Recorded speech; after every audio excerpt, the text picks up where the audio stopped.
民进党伫台南市长的选举已经闻到火药味了，有意思要来参选到后一届台南市长的这个立委林俊宪甲王定宇，最近嘛拢顺利来当选到中常委，进入去民进党内的权力中心。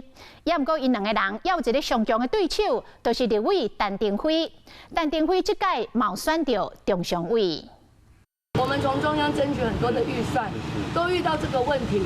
就是争取落来，到尾我都执行。睇下民进党的中常委了后，立委陈定辉脚步无停，回看台南影响的大河地势淹水的状况，佮讲到预算的清楚，看来后一步真清楚啊！大家都是赖系，大家都是赖派，不要分这么清楚，大家都是为台湾好，为民进党好，这才是最重要的。毕竟选调中常委，照资格参加2016年台南市长选举规则的讨论，陈定辉连续选调5届立委，伫地方顶坚强久。虽然无全国会派系支援，也是顺利进入决策圈。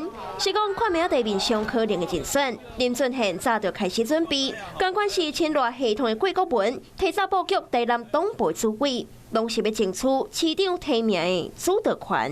任务的意义大于实力，因为这必须是一种承担。民进党，我认为不怕竞争了，不怕初选了，因为这个制度已经行之多年。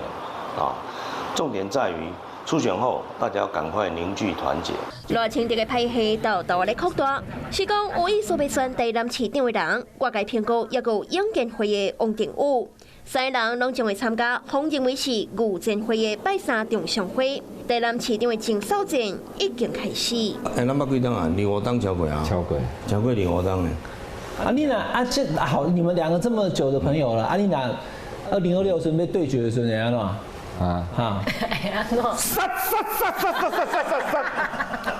政党竞争够你客气的。国民党今日嘛决定派谢龙介参选，歹听话大头前，选战一定是实价老会老地。Hello， 我是雷亚，想要抢了先掌握最及时的新闻资讯吗？赶快订阅、按赞、开启小铃铛，锁定华视新闻 YouTube 频道。